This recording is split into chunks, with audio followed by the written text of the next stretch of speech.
জি, আসসালামু আলাইকুম। Phone call. জি, মামুন সাহেব বলছেন? জি, বলছি। মামুন সাহেব, আমার নাম তারেক রহমান। জি জি, ভালো আছেন? জি, আমি ভালো আছি। আপনি ভালো আছেন? আছি আলহামদুলিল্লাহ, মোটামুটি।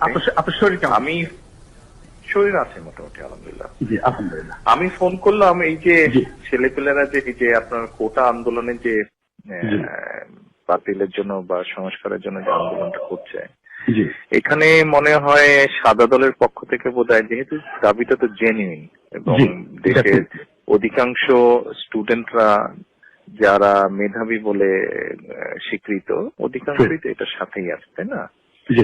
এবং আমার মনে হয় সাধারণ মানুষ আছে, বিকজ এই কোটা পদ্ধতিটাকে গত কয়েক বছরে আওয়ামী লীগ যেভাবে বলা যায় নষ্ট করে দিয়েছে এটার ইউজটা, তো আমার মনে হয় এই দাবিটা বোধহয় ওদের ন্যায্য দাবি। অবশ্যই এখান থেকে আমার মনে হয় আপনারা যারা আছেন সাদা দলের, বিশেষ করে আমাদের মনে যারা আছেন আপনারা, এটাকে একটু অর্গানাইজ করে এদেরকে একটু সাপোর্ট দিলে হয় না? আমার ব্যক্তিগত ধারণা যে সাপোর্টটা দেওয়া প্রয়োজন, হ্যাঁ, তবে প্রয়োজন অর্গানাইজড ওয়েতেই সেটা করা প্রয়োজন। তবে অর্গানাইজ করাটা বিভিন্ন কারণে সম্ভব হয় নাই, হ্যাঁ। তবে এখন পরিস্থিতি এমন হয়েছে যে আসলে অর্গানাইজ করার সময় হয়ে এসছে আর কি, হ্যাঁ। এবং আমি শিওর যে আপনি বলাতে এটা আরো বেশি এক্সপার্টাইট হবে নিশ্চয়ই, হ্যাঁ। তবে নিশ্চয়ই আমরা সেটা করবো। তাহলে আপনাদেরকে তো দায়িত্ব নিতে হবে, দায়িত্ব নিয়ে তো এই জিনিসটা করতে হবে। তো আপনি একটু এগিয়ে আসেন তাহলে। অবশ্যই আপনি একটু কথা বলেন, সবার সাথে একটু কথা বলেন তাহলে, যারা যারা এখানে আছেন সবার সাথে একটু কথা বলে এই জিনিসটাকে একটু অর্গানাইজ করেন। আমি আরো দুইজনকে বলছি, আমি আরো দুইজনের সাথে কথা বলছি। আপনি একটু আপনার অবস্থান থেকে একটা ভূমিকা রাখেন, একটু ভূমিকা নেন তাহলে। এই নাম্বারটা তো সেভ করে রাখেন, আপনি আমাকে আপডেটটা তাহলে এই নাম্বারে দিতে পারবেন। এটা আমার নাম্বার, সেভ করে রাখেন। আর অন্য বিষয়ে প্রয়োজন হলে আমার সাথে আলাপ করতে পারবেন। Thank you. আমি তো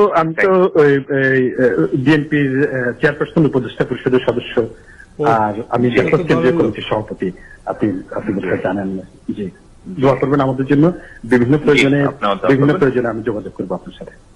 জি, so I'm expecting an update from you tomorrow. Okay.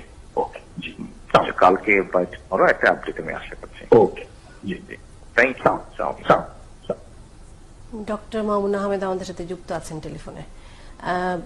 Doctor Mamun Ahmed কি আমাদের সাথে এই মুহূর্তে যুক্ত হয়েছেন? ডক্টর মামুন আহমেদ আমাদের সাথে যুক্ত আছেন। আমি কি বিরতি দিয়ে ফেরত আলাপ করবো নাকি? ডক্টর মামুন আহমেদ ফোনে আছেন? ফোনে আছেন। ডক্টর মামুন আহমেদ, আপনি আছেন ফোনে আমাদের সাথে? আপনাকে স্বাগত জানাচ্ছি, ধন্যবাদ জানাচ্ছি। আপনার একটি ফোন আলাপ নিয়ে কথা হচ্ছে, আমরা বাংলা ট্রিবিউনে এটিকে প্রধান শিরোনাম হিসেবে দেখছি। আপনি কি একটু বলবেন যে এই বিষয়টি কিভাবে ব্যাখ্যা করবেন? না, এখানে ব্যাখ্যার কিছু নেই। উনি জানতে চেয়েছেন যে ঢাকা বিশ্ববিদ্যালয়ের সাদা দলের পজিশনটা কি, ঠিক আছে? আমরা বলেছি যে সবাই যেরকম সাপোর্ট করে, we are also supportive to that, ঠিক আছে? যে ঢাকা বিশ্ববিদ্যালয়ের পরিবারের সবাই যেমন কোটার যে দাবির প্রতি যেমন সমর্থন জ্ঞাপন করছে, ঠিক তেমনি আমরাও সেই সমর্থন জ্ঞাপন করছি। ঢাকা বিশ্ববিদ্যালয়ের উপাচার্য সমর্থন জ্ঞাপন করেছেন, ঢাকা বিশ্ববিদ্যালয়ের শিক্ষক সমিতি সমর্থন জ্ঞাপন করেছেন, একই সাথে ঢাকা বিশ্ববিদ্যালয়ের পরিবারের সকল সদস্য এটার প্রতি সমর্থন জ্ঞাপন করেছেন। সুতরাং আমরাও একইভাবে সমর্থন জ্ঞাপন করেছি। না, কিন্তু নিশ্চয়ই সমর্থন জ্ঞাপন তো মানে ঢাকা বিশ্ববিদ্যালয়ের শিক্ষকরাই সমর্থন জ্ঞাপন করেছেন, কিন্তু অর্গানাইজ করে সাপোর্ট দেওয়া মানে কি? ঠিক আছে, আমি এই ব্যাপারটা আপনাকে বলি। শিক্ষকরা কিভাবে অর্গানাইজ করা, তাই না? আমরা যেমন, আপনি শুনুন, আমরা যেমন আজকে একটা বিবৃতি দিয়েছি, বিবৃতি দেওয়ার জন্য একটা এক্সপায়ার করতে হয়েছে না, লোকজনের সাথে কথা বলতে হয়েছে না, করতে হয়েছে।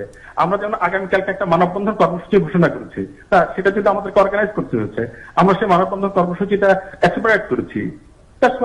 মানববন্ধন কর্মসূচিটা কেন? মানে মানববন্ধন কর্মসূচিটা কেন, মানে কি লক্ষ্যে এই মানববন্ধন? সাদা দলের পক্ষ থেকে যেটা করা হয়েছে যে কোটার প্রতি যে সমর্থন, সেই সমর্থন জানিয়ে একটা মানববন্ধন কর্মসূচি। কোটা সংস্কারের দাবির জন্য যে, আরেকবার যদি বলেন ডক্টর মামুন। কোটা সংস্কারের জন্য শিক্ষার্থীদের যে দাবির প্রতি সমর্থন জানিয়ে একই সাথে ঢাকা বিশ্ববিদ্যালয়ের উপাচার্যের বাসভবন সহ ঢাকা বিশ্ববিদ্যালয়ে যে হিংসাত্মক ঘটনাগুলো ঘটেছে তার প্রতিবাদ জানিয়ে একটা মানববন্ধন করার পরিকল্পনা আমরা করেছি। পাবলিক বুঝা গেছে আমরা নেতারা যে কত বড় খাঙ্কির পোলা।